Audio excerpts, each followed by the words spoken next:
کسی کا نہیں ہونے دیتے ان کا منگتا جو منگتا نہیں ہونے دیتے اور ہے ایمان کے آئے یہ حد میں میری ہے ایمان کے آئے یہ حد میں میری اپنے منگتوں اپنے منگتوں کو وہ تنہا نہیں ہونے دیتے اپنے منگتوں کو وہ تنہا نہیں ہونے دیتے ان کا منگتا ہو وہ کون کہتا ہے میرا پیر میرے ساتھ نہیں کون کہتا ہے میرا پیر میرے ساتھ نہیں میرے مرشد میرے مرشد مجھے تنہا نہیں ہونے دیتے میرے آفتو مجھے تنہا نہیں ہونے دیتے ان کا منگتا ہوں حکم کرتے ہیں تو ہوتے ہیں یہ مقتے ساکر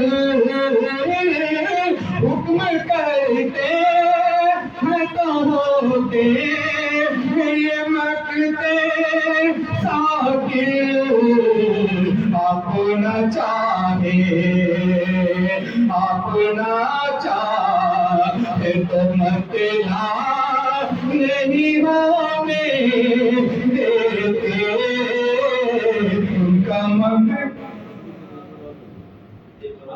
منگتا جو منگتا نہیں ہونے دیتے ہے ایمان میرا ہے ایمان کے آئے یہ لحد میں میری ہے ایمان کے آئے یہ لحد میں میری اپنے منگتوں اپنے منگتوں کو وہ تنہا نہیں ہونے دیتے اپنے منگتوں کو وہ تنہا نہیں ہونے دیتے اور کون کہتا ہے میرا پیر میرے ساتھ نہیں کون کہتا ہے میرا پیر میرے ساتھ نہیں میرے مرشد میرے مرشد مجھے تنہا نہیں ہونے دیتے میرے آفتو مجھے تنہا نہیں ہونے دیتے وعلیکم السلام ورحمۃ اللہ وبرکاتہ.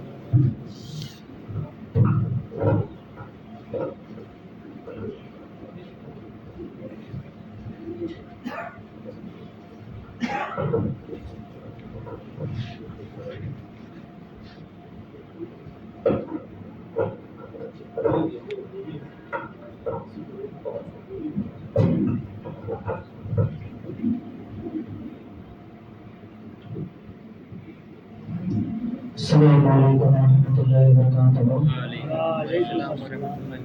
آئیے کو دیتے بھگوان کے ساتھ دونوں بیٹھے بیان سے بالکل پریواز والی صلی اللہ علیہ وسلم صلی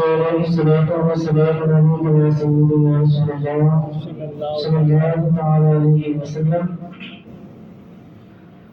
بالکل کے ساتھ آپ کے بارے کا شکریہ فرمائے.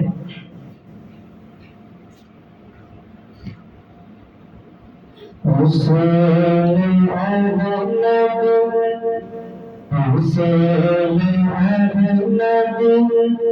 زمانے بھر میں حسین احمد زمانے بھر میں چمک رہا ہے چمک رہا ہے. حسین احمد حسین احمد زمانے بھر میں حسین احمد زمانے بھر میں چمک رہا ہے چمک رہا ہے.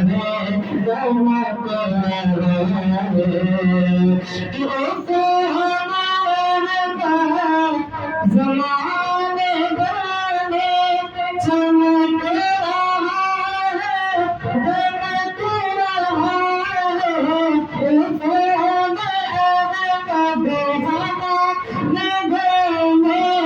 چمک رہا ہے چمک رہا ہے. حسین تیرے حسین تیرے لبوں کا صدقہ ہے تیرے لبوں کا صدقہ لگت رہا ہے لگت رہا ہے. حسین تیرے لبوں کا صدقہ لگت رہا ہے لگت رہا ہے. کہ نبی کا ہونا دلانا واسع نبی کا ہونا دلانا واسع سوار جس کی وہ بچاتا نبی کا ہونا دلانا واسع سوار جس کی نبی کا بولا دلہانا واسع سہارے جس کی گوش آقا. نبی کا بولا دلہانا واسع سہارے جس کی گوش آقا. مدنی بچے میرے لہونے کو مدنی میرے لہونے کو اسی کی جانے کو لہک رہا ہے. میرے لہونے کو اسی کی جانے کو لہک رہا ہے.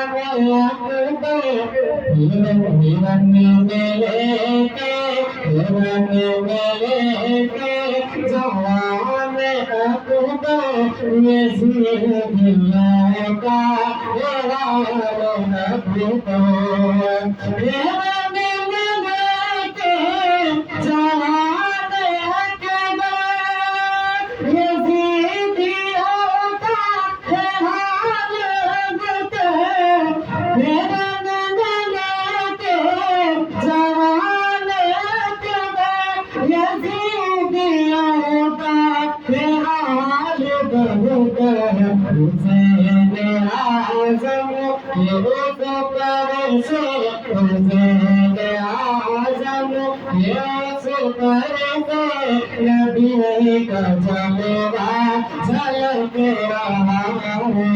حسین رحمت زمانے بھر میں چمک رہا ہے، چمک رہا ہے۔ اللہ خوشی کو مانے تم کلام کہنے اختر کی عنایت، کہنے اختر کی عنایت، فیض موئے رضا کے برکت، کہنے اختر کی عنایت، فیض موئے رضا کے برکت،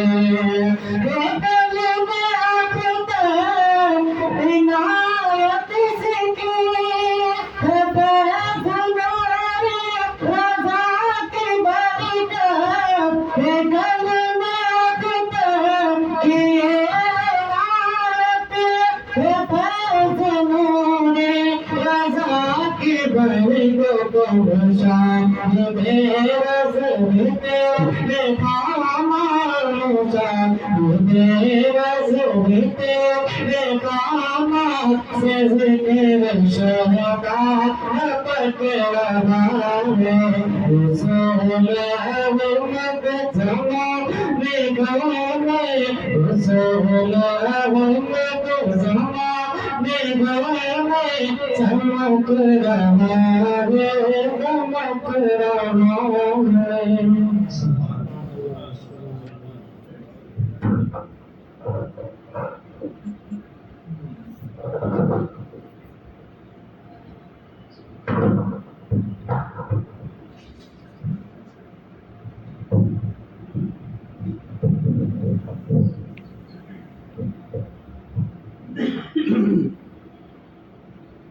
السلام علیکم ورحمۃ اللہ تعالیٰ وبرکاتہ۔ وعلیکم السلام ورحمۃ اللہ وبرکاتہ۔ نعت شریف اور منقبت کی اپنی ایک لذت ہوا کرتی ہے جو ہم گھنٹوں میں بیان کرتے ہیں، شعراء حضرات اسے 2 مصرے میں ہی بیان کر دیا کرتے ہیں۔ نعت شریف پڑھنے، پڑھانے اور سننے اور سنانے کی عادت بنانی چاہیے۔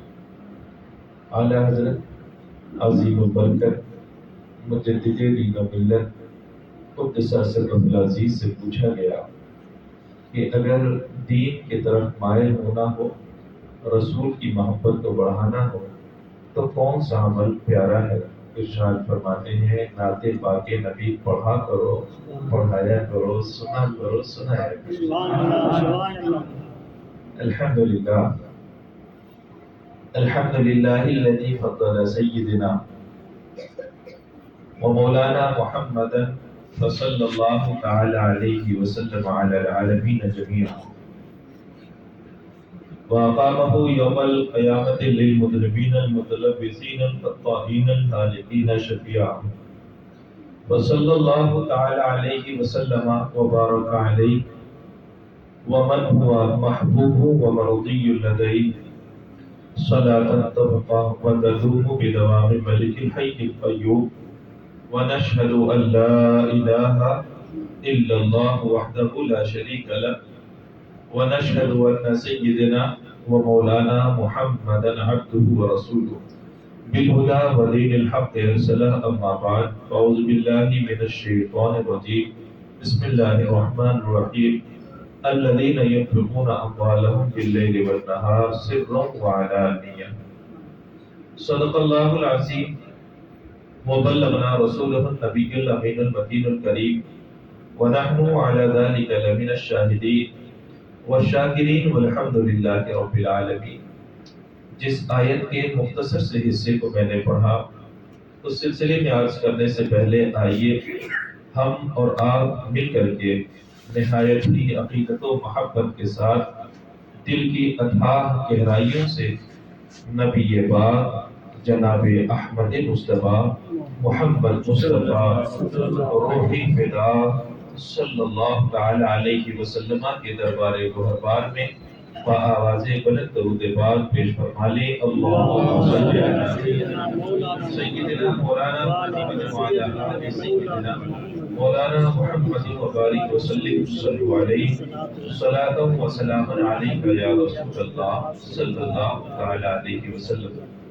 آج ہماری یہ مجلس خلیفہ سو حضرت عثمان غنی رضی اللہ تعالی عنہ کے سلسلے سے متعلق ہے۔ کل میں نے حضرت عمر فاروق رضی اللہ تعالی عنہ کے سلسلے میں کچھ باتیں آپ کے سامنے رکھی تھی۔ اس سے پہلے حضرت ابوبکر صدیق رضی اللہ تعالی عنہ۔ آج خلیفہ سو ترتیب کے اعتبار سے پہلے خلیفہ حضرت ابوبکر صدیق رضی اللہ تعالی عنہ، اور ان کے بعد کہا حضرت عمر فاروق رضی اللہ تعالی عنہ، تیسرے خلیفہ جو ہیں حضرت عثمان غنی رضی اللہ تعالی عنہ۔ اللہ نے ہر خلیفہ میں الگ الگ خوبیاں پیدا فرمائی، ہر ایک کو ایسی ایسی خوبی عطا فرمائی کہ دوسرے کو وہ خوبی نہیں عطا فرمائی، اور وہ خوبی دنیا میں اتنی مشہور ہو گئی کہ اس خوبی کا پھر کوئی دوسرا پیدا نہ ہوا۔ حضرت عثمان غنی رضی اللہ تعالی عنہ یہ وہ خلیفہ ہیں کہ جن کے نکاح میں ایک ہی پیغمبر کی دو بیٹیاں ہیں، اسی لیے ذوالنورین کہا جاتا ہے، دو نور والے۔ حضرت آدم علیہ السلام سے لے کر نبی پاک صلی اللہ تعالی علیہ وسلم تک کوئی بھی ایسا خلیفہ نہیں گزرا کہ جس کے نکاح میں ایک ہی پیغمبر کی دو بیٹیاں ہیں۔ اور یہ اتنا خوبصورت جوڑا ہوتا تھا کہ آپ اس کے بارے میں تصور نہیں کر سکتے۔ آپ کو لگتا ہوگا بس ایسے نکاح کر دیا تھا۔ ایک حدیث پاک میں ابن عساکر نے اس کو نقل کیا ہے، نبی پاک صلی اللہ تعالی علیہ وسلم جب مدینہ پاک ہجرت کر کے تشریف لائے تو حضرت عثمان غنی رضی اللہ تعالیٰ عنہ بھی آ گئے۔ اس موقع پر آپ نے حضرت اسامہ رضی اللہ تعالیٰ عنہ کو کچھ دے کر کے حضرت عثمان غنی رضی اللہ تعالیٰ عنہ کی بارگاہ میں بھیجا۔ آ جائیے، امام صاحب بار بار بیچارے بول کے پریشان رہتے ہیں، سامنے آ جائیے۔ جب آج کہیں تو ایک مرتبہ آپ بھی سنا لیجیے۔ اللہم صلی علی سیدنا مولانا محمد وعلی آل سیدنا مولانا محمد وبارک وسلم صلو علیہ صلاۃ و سلام علیک یا رسول اللہ صلی اللہ تعالی علیہ وسلم۔ حضرت عثمان غنی رضی اللہ تعالیٰ عنہ کے حلیے کے بارے میں آتا یہ ہے، آپ بہت خوبصورت تھے، آپ کی کلائیاں چوڑی تھی اور جسم پر بال تھے۔ بال کا ہونا یہ مضبوط جسم کی علامت ہوا ہے۔ لوگ بہت جلدی بال نکالنا یہ سب شروع ہو جاتا ہے۔ آج ہی ڈاکٹر نے مجھے مسئلہ بھی پوچھا کہ حضرت داڑھی جو ہے وہ تو اس کو تو نہیں نکالا جا سکتا، یہ سینے انہیں پہ ادھر ادھر بال جل جاتے ہیں۔ میں نے کہا اسے بھی نکالنے کی کیا ضرورت ہے؟ بھائی داڑھی آدمی نکالتا ہے تو ایک بات سمجھ میں آتی ہے کہ دوسرے کو دکھانا چاہتا ہے کہ میں بہت صاف ستھرا ہوں، لیکن وہاں کے بعد کہا کہ اب کیا شریعت مطہرہ اس کی اجازت دیتی ہے؟ ارے یہ بال زحمت نہیں ہے، رحمت ہے۔ یہ بال جو ہے زحمت نہیں ہے، یہ رحمت ہے۔ آپ نے دیکھا ہوگا کہیں پر جب باندھ بنایا جاتا ہے تو وہاں پہ مختلف پیڑ لگا دیے جاتے ہیں تاکہ باڑ وغیرہ آئے تو مٹی بہے نہیں، وہ پیڑ جو ہے اس کی جڑیں جو ہے وہ مٹی کو باندھ کر کے رکھا کرتی ہے۔ اسی طریقے سے جس چمڑے پر بال ہوا کرتے ہیں اس پہ جھریاں نہیں پڑا کرتی ہیں، بھائی جس چمڑے پر بال ہوتے ہیں اس پر جھریاں نہیں پڑا کرتی، تو انسان کو ویسے بھی داڑھی ایک مشت رکھنا یہ واجب ہے نا۔ اور پھر جسم کے دوسرے حصے کے بال جیسے سینے پہ ہو، پیٹھ پہ ہو، اس کو بھی نکالنے کی کوشش کرتے ہیں، مت نکالتے۔ ایک نمائش کے چکر میں آپ ہزاروں بیماریاں پال لیں گے۔ اللہ نے جس حال میں ہمیں پیدا فرمایا ہے وہ حال سب سے بہتر ہے۔ اللہ نے جس حال میں ہمیں پیدا فرمایا ہے وہ حال ہمارا سب سے بہتر ہے. وہ جس حال میں رکھے آدمی کو رہ لینا چاہیے، اس سے بہتر حال جو ہے انسان نہیں بنا سکتا. چلیے میں آج یہ کر رہا تھا حضرت عثمان غنی رضی اللہ تعالیٰ عنہ کہ جس میں مبارک پر گھنے بال تھے، چہرہ چوڑا تھا، آنکھیں بڑی بڑی تھی، پیشانیاں چوڑی تھی، اور اب پورا کا پورا جسم سفید تھا. پنڈلیاں بہت مضبوط تھی. حضرت عثمان غنی رضی اللہ تعالیٰ عنہ کے بال کہا گھگرالے بال تھے. گھگرالے گول گول جو گھومے ہوتے ہیں اس طرح کے بال تھے. آپ تھوڑے بڑے بال بھی رکھتے تھے، یہاں تک کہ کان کے نیچے والے حصے تک آپ کے بال لٹکتے تھے. اس طرح سے رکھنا یہ سنت بھی ہے، پٹا جسے ہم بولا کرتے ہیں. چلیے اب میں جس حدیث شریف کو عرض کر رہا ہوں یہ ہے کہ نبی پاک صلی اللہ تعالی علیہ وسلم نے حضرت اسامہ کو گوشت تھوڑا سا دے کر کے حضرت عثمان غنی رضی اللہ تعالیٰ عنہ کے گھر بھیجا. کہا عثمان کو دے دینا. چنانچہ وہ جب گئے تو آپ کی اہلیہ یعنی سرکار کی بیٹی حضرت رقیہ رضی اللہ تعالیٰ عنہ، تو سرکار کی بیٹی بھی تو ماشاءاللہ خوب رو رہی ہوگی، ایسی خوب رو کہ ابھی پتہ چلے گا آپ کو کہ وہ بیٹھی ہوئی تھی اور حضرت عثمان غنی بھی بیٹھے ہوئے.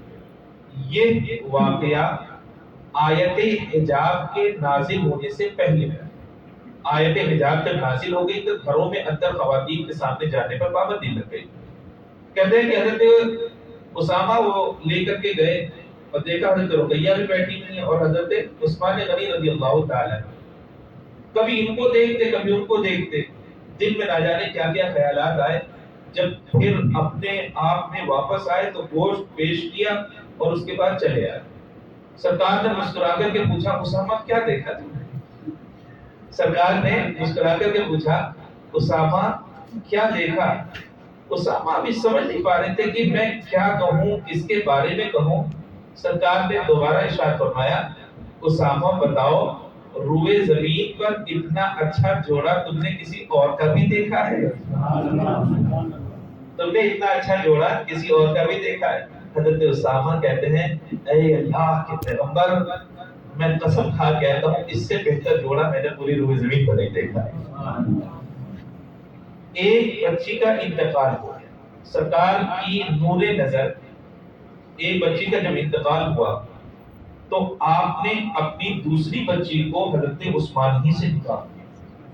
یہ ہمارے لیے بہت بڑا درس ہے. ہم بہت جلدی فیصلہ کر لیتے ہیں کہ کہیں پر کسی کا انتقال ہو جائے تو وہ منحوس ہے، اس کے ہاں ایسی باتیں. نہ، موت حیات تو اللہ کی طرف سے ہے. اس پر تو انسان اتنا مجبور ہے کہ نہ اپنی مرضی سے آ سکتا ہے نہ ہی اپنی مرضی سے جا سکتا ہے. موت حیات یہ اللہ کی دین ہے. اور نبی پاک صلی اللہ تعالی علیہ وسلم نے اپنی دوسری لخت جگر کو بھی ان کے نکاح میں دینے کے بعد ارشاد فرمایا کہ اگر میری 40 بیٹیاں ہوتی اور یہ بات انتقال کرتی جاتی تو میں 40 کی 40 عثمان سے بیاہ دیتا. 40 کی 40 حضرت عثمان غنی رضی اللہ تعالیٰ عنہ سے نکاح میں دے دیتا. اب آپ سوچئے کہ حضرت عثمان غنی رضی اللہ تعالیٰ عنہ سے سرکار کس قدر خوش تھے اور مطمئن تھے کہ دنیا میں کوئی اور ظلم کر سکتا ہے، عثمان کبھی ظلم نہیں کر سکتے. عثمان کبھی ظلم نہیں کر سکتے. بچپنے ہی میں آپ ایمان لائے حضرت ابو بکر صدیق رضی اللہ تعالیٰ عنہ کے کہنے کی وجہ سے. تبلیغ جو کی حضرت ابو بکر صدیق رضی اللہ تعالیٰ عنہ نے، ان کے ذہن سازی کی، حضرت عثمان غنی رضی اللہ تعالیٰ عنہ ایمان لے آئے. ان کے خاندان والے جانتے ہیں آج کے زمانے میں کوئی ایمان قبول کر لے کچھ کر لے، زمانہ لاکھ برا چاہے لیکن اتنا بھی نہیں ستایا جاتا جتنا پہلے ستایا جاتا تھا. حضرت عثمان غنی رضی اللہ تعالیٰ عنہ کو چٹائی میں لپیٹ کر کے دھواں دیا جاتا. یہ چٹائی ہے اس میں لپیٹ دیا اور دھواں دیا جاتا تھا تاکہ دھواں سیدھا ناک میں لگے کہیں اور نہ لگے. آپ اچھی طرح سے جانتے ہیں انسان دھوئیں کو سانس کے ذریعے سے نہیں لے سکتا. اگر لیتا بھی ہے تو پھیپھڑوں میں بڑی تکلیف ہوا کرتی ہے اور سانس دھیرے دھیرے بند ہونے لگتی ہے.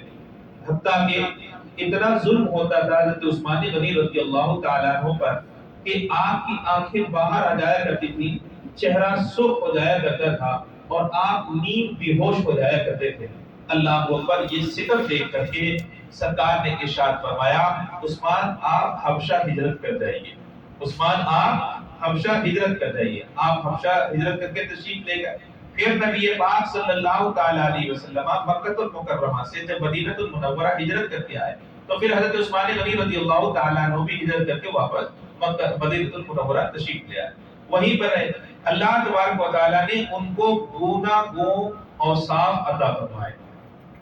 اس میں سب سے بڑا وصف جو ہے وہ آپ کی شان سخاوت ہے۔ دیکھو انسان جب مال کماتا ہے بڑی مشکل سے وہ نکلتا ہے، لیکن حضرت عثمان غنی رضی اللہ تعالیٰ عنہ جہاں ایک کامیاب تاجر تھے وہی کامیاب اللہ اور اس کے رسول سے محبت کرنے والے بھی تھے۔ جہاں کامیاب تاجر تھے، تاجروں میں ایسے کہ آپ کی مثال نہیں ملتی ہے۔ آج کوئی ویسی تجارت نہیں کر سکتا جیسے کہ حضرت عثمان غنی رضی اللہ تعالیٰ عنہ نے تجارت کی۔ لاکھوں کروڑوں کا مال ہوا کرتا تھا، لاکھوں کروڑوں کا مال، اور تجارت میں اتنے ماہر تھے، گھر میں بیٹھے بیٹھے ارشاد فرما دیتے تھے کہ دنیا کے کس بازار میں کس مال کا کیا بھاؤ چل رہا ہے۔ آج آپ کا انٹرنیٹ ہونے کے باوجود بھی، ساری دنیا مٹھی میں ہونے کے باوجود بھی آپ اندازہ نہیں لگا پاتے۔ آپ کبھی کبھی دھوکہ کھا جاتا ہے کہ کہیں کا ریٹ کچھ بولا جاتا ہے، کچھ کا کچھ ہو جایا جاتا ہے۔ اور کمال یہ ہے کہ حضرت عثمان غنی رضی اللہ تعالیٰ عنہ رہتے اپنے گھر میں تھے اور تجارت پوری دنیا سے کیا کرتے تھے، اور آپ کے اونٹوں کی تعداد فرماتے ہیں کہ خود حضرت عثمان غنی فرماتے ہیں کہ میرے جانوروں کی تعداد کتنی ہے آج تک مجھے کو نہ معلوم ہو سکی، آج تک مجھے کو نہ معلوم سے۔ کامیاب تاجر، کامیاب تاجر، اور شان سخاوت دینے میں بھی ویسے ہی کامیاب۔ دیکھیے مفتی شریف الحق صاحب قبلہ امجدی علیہ الرحمۃ والرضوان، شارح بخاری، بخاری شریف کی جنہوں نے شرح لکھی، وہ بارہا ایک بات ارشاد فرماتے تھے کہ اللہ کسی کو مال دے یہ اللہ کی رحمت ہے، اور خرچ کرنے کی توفیق عطا فرما دے یہ اس سے بڑی رحمت ہے۔ ہاں مال رکھ لینا کما لینا یہ کمال نہیں ہے، لیکن اس کو صحیح جگہ پر خرچ کر دینا یہ بہت بڑا کمال ہوا کرتا ہے، یہ بہت بڑا کمال ہوا کرتا ہے۔ آپ کی شان سخاوت ایسی کہ اللہ نے اسی میں آپ کو بہت ممتاز کر رکھا ہے، آپ کو بہت ہی زیادہ ممتاز کر رکھا تھا۔ نبی پاک صلی اللہ تعالی علیہ وسلم کی بارگاہ میں کوئی اگر حاجت مند آتا اپنی حاجت کو رکھتا اور صحابہ کرام میں کوئی کھڑا نہیں ہوتا تھا تو سرکار فرماتے عثمان کے گھر چلے جاؤ، عثمان کے گھر چلے جاؤ، وہی تمہاری جو ہے حاجت جو ہے وہ پوری ہو جائے گی۔ اور احادیث پاک اس بات کی گواہ ہے کہ سرکار نے جن جن لوگوں کو بھیجا، جن جن لوگوں کو سرکار نے بھیجا، حضرت عثمان نے کسی کو واپس نہیں کیا، بلکہ اتنا عطا کیا، اتنا عطا کیا جتنا اتنے سوچا بھی نہیں تھا کہ عثمان اتنا دے دیں گے، عثمان اتنا دے دیں گے۔ آپ بھی تجارت کرتے ہیں، وہ بھی تجارت کرتے تھے۔ مدینہ المنورہ میں ابتدائی مرحلے میں ایک ہی کنواں تھا جسے بیر روما، آج بھی بہت سارے لوگ گئے ہوں گے، بیر روما میں بہت سارے لوگ گئے ہوں گے۔ مدینہ پاک سے 4.5 کلومیٹر باہر وہ کنواں تھا، اور ایک ہی کنواں تھا جس کا پانی میٹھا تھا، باقی کنویں ایسے تھے کہ پینے کے لائق پانی نہ تھا۔ اس کنویں کا مالک ایک یہودی تھا اور وہ پانی کو بیچا کرتا تھا، آج جیسے بیچتے ہیں ویسے اس زمانے میں بھی ڈول کا ڈول نکالا اور بیچا کرتا تھا۔ اب مدینہ پاک کے لوگوں کو بڑی پریشانی ہوئی، ایک ہی کنواں میٹھے پانی کا، اور اس پر بھی یہودی قابض تھا، پیسہ لے کر کے پانی دیا کرتا تھا۔ دیکھو انسان کو سب سے زیادہ ضرورت جو ہے وہ پانی کی پڑتی ہے، کھانا تو وہ تین ہی ٹائم کھاتا ہے، لیکن پانی جو ہے وہ 10 ٹائم پی لیا کرتا ہے۔ اطباء آج بھی یہ کہا کرتے ہیں بیماریوں کا اگر حل چاہتے ہو کہ پیٹ کی کوئی بیماری نہ ہو تو کثرت سے پانی پیا کرو، کثرت سے کھانا کھایا کرو یہ بھی کہا گیا، ہاں کثرت سے پانی پیا کرو یہ ضرور کہا گیا۔ اللہ نے پانی میں شفا رکھی ہے۔ چلیے تو حضرت عثمان غنی رضی اللہ تعالیٰ عنہ نبی پاک صلی اللہ تعالیٰ علیہ وسلم کی بارگاہ میں یہ شکایت پہنچی، اے اللہ کے پیغمبر، ایک ہی میٹھا کنواں ہے، ایک ہی میٹھے پانی کا کنواں ہے، ہمیں بڑی تکلیف ہوتی ہے اور اس کا بھی پانی بیچا جا رہا ہے، ہم غریب ہیں، اے اللہ کے پیغمبر آپ کوئی انتظام فرما دیں۔ سرکار نے اعلان فرمایا، سرکار نے اسی وقت اعلان فرمایا تو کوئی اور آگے نہ بڑھا، حضرت عثمان غنی رضی اللہ تعالیٰ عنہ آگے بڑھے۔ تجارت کر لینا، عقل مندی کا ثبوت دینا، یہ سب کے بس کی بات نہیں، یہ سب کے بس کی بات نہیں ہے۔ حضرت عثمان غنی رضی اللہ تعالیٰ عنہ نے کہا، اے اللہ کے پیغمبر، عرض کیا اللہ کے پیغمبر، میں بلا شبہ اس کو خرید کر کے وہ وقت کر لیتا ہوں تاکہ مسلمان آرام سے پانی کا استعمال کر سکے، لیکن اس کنویں کا مالک جو تھا وہ یہودی تھا۔ آپ اس کے پاس پہنچے، آپ نے خرید و فروخت کرنا چاہے، آپ نے خرید و فروخت کا معاملہ کیا، آپ بیچ دو یہ کنواں، آپ کو وہی قیمت میں ادا کر دوں گا۔ لیکن جو تاجر قوم ہوتی ہے نا، وہ بڑا حساب کتاب باریکی کے ساتھ رکھا کرتی ہے۔ دیکھو ایک بار میں جب کوئی چیز بیچ دی گئی تو ایک بار میں ایک کچھ پیسہ تو آ جائے گا، لیکن ہر روز تو نہیں آئے گا، ہر روز تو نہیں آئے گا۔ کوشش یہ کی جاتی ہے تھوڑا ہی صحیح ہر روز آتا رہے تو وہ زیادہ بہتر ہے، ہر روز آتا رہے تو وہ زیادہ بہتر ہے۔ تو اس یہودی کے ذہن میں بھی یہ بات تھی، اگر بیچ دیا تو بچے گا کیا، بیچ دیا تو بچے گا کیا؟ یہ صحیح ہے کہ میں بڑی سی بڑی قیمت لگا دوں گا، لیکن عثمان ادا بھی تو کر دیں گے، عثمان ادا بھی کر دیں گے، لیکن جو میری ڈیلی انکم ہے وہ بند ہو جائے گی، یہ بند ہو جائے گی۔ اس نے کہا عثمان بیچوں گا نہیں، عثمان میں بیچوں گا نہیں۔ کہتے ہیں کہ صبح طلوع ہونے کے بعد سورج حضرت عثمان غنی رضی اللہ تعالیٰ عنہ اس کے پاس گئے تھے اور زوال تک سمجھاتے رہے، آفر دیا، بہت کچھ سمجھایا کہ وہ بولی قیمت دوں گا میں، جو بول دو تمہارے منہ سے نکل جائے۔ وہ ہے کہ زمانے میں یہ سمجھ بلینک چیک دے دوں گا، جو بھر لو وہ تمہارا ہے، لیکن وہ یہودی نہیں مانی، وہ یہودی نہیں مانی۔ تو آپ نے سمجھانے کی طرح سمجھایا کہ دیکھو تمہارے ذہن میں یہی بات چل رہی ہے نا، ہر روز تمہیں اس سے نفع حاصل ہوتا ہے، میں ایک طریقہ بتاتا ہوں تم کو کہ وہ نفع کا دروازہ بھی بند نہیں ہوگا اور تمہیں ایک بڑی رقم مل بھی جائے گی۔ یہودی کے آنکھ کھلی، یہودی قوم جو ہے پیسوں کے معاملے میں بہت آگے ہوا کرتی ہے، آنکھ کھل کے عثمان آپ بتائیں گے کہ ایک مشت رقم بھی مل جائے اور پھر میری ڈیلی کی انکم بھی کرنا؟ ارشاد فرمایا ہاں ہاں بالکل ہوگا۔ کہا کیسے؟ کہا دیکھو آدھا کنواں مجھے بھیج دو، آدھا کنواں مجھے بھیج دو۔ کہا طریقہ کار کیا ہوگا؟ کہا کہ ایک دن میرے لوگ پانی بھریں گے، ایک دن تمہارے لوگ پانی بھریں گے، جب تمہارے لوگ پانی بھرنے کے لیے آئیں گے دوسرے دن تو تم جتنا چاہتا اس سے وصول کر لینا، کیونکہ دوسرے دن تمہاری باری رہے گی۔ ایک مشت تمہیں ہزاروں ہزار دینار کی شکل میں رقم بھی مل جائے گی اور ہر دوسرے دن جو تمہاری انکم ہے آنے والی وہ بھی آتی رہے گی۔ اس کے دماغ میں یہ بات آ گئی، اس کے ذہن میں یہ بات آ گئی، ہاں یہ تو بات تو صحیح ہے، ایک مشت رقم بھی مل جا رہی ہے اور یہ جو روز روز آنے کا معاملہ ہے تو ہر روز نہ صحیح لیکن ایک دن کے بعد ایک دن تو رقم آئے گی میرے پاس۔ چنانچہ وہ اس پر راضی ہو گیا اور آدھا کنواں اس نے بیچ دیا، آدھا کنواں اس نے بیچ دیا۔ معاملہ یہ طے ہوا ایک دن حضرت عثمان کے لوگ پانی بھریں گے اور ایک دن یہودی کے لوگ پانی بھریں گے۔ یہودی کے لوگ جب آتے تھے پانی بھرنے کے لیے تو یہودی ان سے باقاعدہ پیسہ وصول کرتا۔ حضرت عثمان غنی رضی اللہ تعالیٰ عنہ جب آدھا کنواں لے کر کے سرکار کی بارگاہ میں آئے تو سرکار نے ارشاد فرمایا عثمان کچھ کام ہوا؟ عرض کیا اللہ کے پیغمبر آدھا ہو گیا، آدھا بھی انشاءاللہ ہو جائے گا، آدھا ہو گیا ہے، آدھا بھی انشاءاللہ ہو جائے گا۔ سرکار مسکرائے کیونکہ جو حضرت عثمان غنی رضی اللہ تعالیٰ عنہ کی ذہانت تھی وہ سرکار کو بلا شبہ جانتے تھے۔ چنانچہ حضرت عثمان غنی نے کیا کیا، جس دن حضرت عثمان غنی کی باری آتی آپ اعلان کر دیتے چاہے وہ یہودی ہو یا مسلمان ہو، میرے یہاں سے پانی فری میں لے کے جاؤ، میرے یہاں سے پانی فری میں لے، یعنی میرے دن کی جو اجازت ہے وہ فری میں ہے، جو چاہے لے لے، جتنا چاہے لے لے، میں اسے نہیں روکوں گا، میں اسے نہیں روکوں گا۔ اب کیا ہوا، مسلمان تو مسلمان، یہودی بھی پانی اسی دن بھرنے لگے جس دن حضرت عثمان غنی کی باری ہوا کرتی ہے۔ حضرت عثمان غنی کی جس دن باری ہوتی ہے، لوگوں کی کوشش یہ ہوتی تھی کہ کل پانی پیسوں سے بکے گا، آج ہی اتنا اسٹور کر لو کہ کل کی ضرورت ہی نہ پڑے۔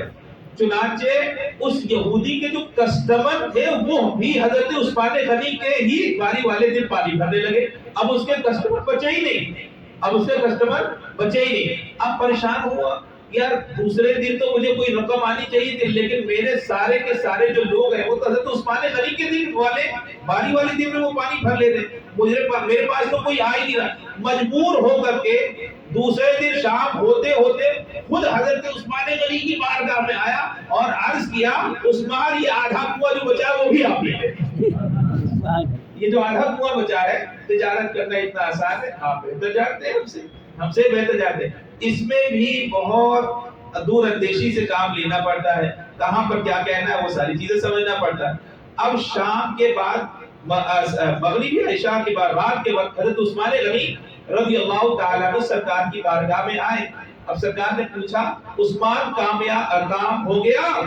حضرت عثمان غنی رضی اللہ تعالیٰ عنہ نے عرض کیا، اے اللہ کے پیغمبر، اللہ نے اپنے طرف سے مکمل کنواں مسلمانوں کو عطا فرما دیا ہے۔ کوئی تجارت کرے تو ایسی کرے، آپ نے کبھی کسی کو روکا نہیں، آپ نے کبھی کسی کو روکا نہیں، کسی پر ظلم نہیں کیا۔ آپ کے اسی کنویں سے پورا مدینہ پاک پانی پیا کرتا تھا، پورا مدینہ پاک پانی پیا کرتا تھا۔ لوگ اونٹوں سے پانی نکالتے تھے، گھوڑوں سے پانی نکالتے تھے، اور پانی نکال کر کے اپنے اپنے گھروں کو لے جاتے تھے، اور سب کچھ جو تھا وہ فری میں تھا۔ حضرت عثمان غنی رضی اللہ تعالیٰ عنہ کے سخاوت کے بارے میں غالباً غزوہ تبوک کے موقع پر مسلمانوں کی حالت ایسی تھی کہ وہ ایک طرح سے پتے چبا کر کے زندگی گزارے، پتے چبا کر کے زندگی گزارے۔ ایسے موقع پر سرکار نے فرمایا، تمہارے اوپر جہاد فرض کیا گیا ہے، اپنے گھروں سے جو کچھ ہو سکے راہ خدا میں تم اسے خرچ کرو۔ ایک مرتبہ اعلان فرمایا، حضرت عثمان غنی کھڑے ہوئے، لوگوں کے پاس جناب پیٹ بھرنے کے لیے غلہ تک نہیں، سواری کے لیے جانور تک نہیں۔ جب سرکار نے اعلان فرمایا، حضرت عثمان غنی رضی اللہ تعالیٰ عنہ کھڑے ہوئے، عرض کیا، اے اللہ کے پیغمبر، میں ایک دو اونٹ نہیں 100 اونٹ کجاوے کے ساتھ پیش کرتا ہوں۔ سرکار نے پھر لوگوں کو اکسایا، پھر رغبت دلائی، پھر ارشاد فرمایا، کون ہے جو اللہ کی راہ میں خرچ کرے؟ حضرت عثمان غنی رضی اللہ تعالیٰ عنہ دوبارہ کھڑے ہوئے، عرض کیا، اللہ کے پیغمبر، 100 اونٹ اور کجاوے کے ساتھ آپ کی بارگاہ میں پیش کرتا ہوں۔ پھر تیسری مرتبہ ہوا، پھر حضرت عثمان غنی رضی اللہ تعالیٰ عنہ نے عرض کیا، اللہ کے پیغمبر، میں 300 اونٹ کجاوے کے ساتھ آپ کی بارگاہ میں پیش کرتا ہوں۔ اللہ اکبر! اللہ کے پیغمبر اتنے خوش ہوئے، ارشاد فرماتے ہیں، آج کے بعد سے عثمان کا کوئی عمل ان کو ضرر نہ دے گا، یقیناً عثمان جنتی ہے، جنتی ہے، جنتی ہے۔ یہ نبی پاک صلی اللہ علیہ وسلم نے ارشاد فرمایا۔ اچھا دیکھو، جو سخی ہوتا ہے، فیاض ہوتا ہے، لوگ اس کے پاس رہنا بھی چاہتے ہیں۔ ایسا نہیں کہ اس کے مال کی وجہ سے، نہیں، اخلاق بھی تو کوئی چیز ہوتی ہے، اخلاق بھی تو کوئی چیز ہوتی ہے۔ آپ کسی کو چھڑکیے بھائی، آپ کسی کو نیچا مت دکھائیے، آپ کسی کی بے عزتی مت کیجیے، لوگ آپ سے خود بخود متاثر ہو جائیں، لوگ آپ سے خود بخود متاثر ہو جائیں۔ حضرت عثمان غنی رضی اللہ تعالیٰ عنہ کے پاس جانے کے لیے ان کے غلام بہانہ ڈھونڈا کرتے تھے۔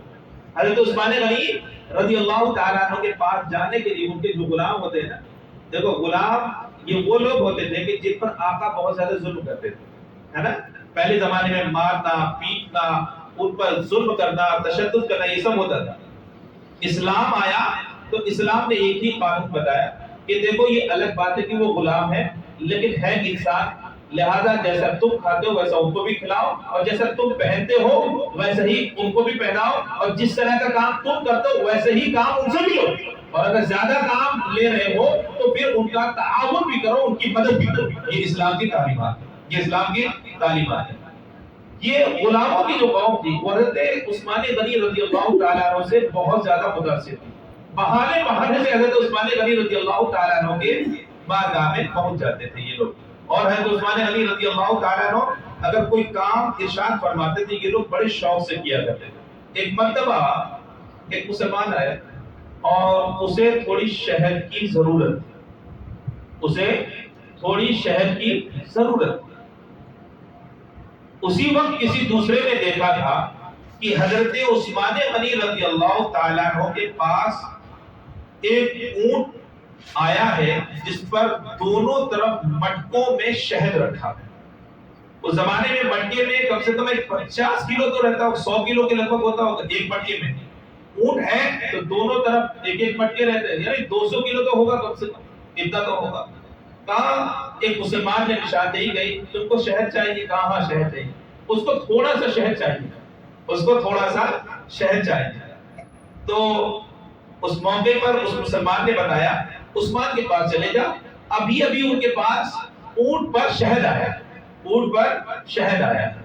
لہذا وہ جو دوسرے مسلمان تھے جن کو شہد کی ضرورت تھی، وہ حضرت عثمان غنی رضی اللہ تعالیٰ عنہ کی بارگاہ میں پہنچے اور عرض کیا حضور مجھے تھوڑا سا شہد چاہیے۔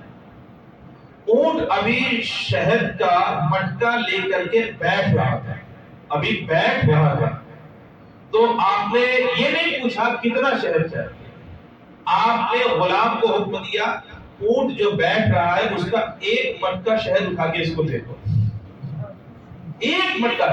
ضرورت تو تھوڑی سی تھی نا، 100 گرام 200 آدھا کلو، اس سے زیادہ کیا ضرورت نہیں ہوگی، لیکن آپ نے فرمایا 100 کلو کا جو اس زمانے میں جو بھی وزن ہو وہ ایک مٹکا ہی اٹھا کر کے دے دو۔ غلام کو تعجب ہوا حضور اس کو تھوڑے سے شہد کی ضرورت، آپ پورا مٹکا ہی اٹھا کر کے دے دیں گے؟ اس نے اپنے ذہن میں کہا، وہ کہا زبان سے نہیں کہا، اس نے اپنے دل میں کہا لینے آیا تھا تھوڑا سا شہد، آپ اٹھا کر کے پورا مٹکا دے دیں۔ ذہن میں ترکیب آئی کہ حضرت کو میں ایک ایسی بات بولوں گا جس کی وجہ سے وہ پورا مٹکا شہد کا نہیں دیں گے، اس کے ذہن میں ایک ترکیب آئی۔ اس نے کہا حضور ایسا ہے کہ ایک مٹکا اگر دے دیا جائے گا، ایک مٹکا اگر اسے دے دیا جائے گا، اونٹ جو ہے وہ ان بیلنس ہو جائے گا، ایک ہی طرف وزن ہو جائے گا، جھک جائے گا، تو وہ اس کا وزن توازن برقرار نہیں رہے گا، اس لیے تھوڑا سا دے دیتے ہیں۔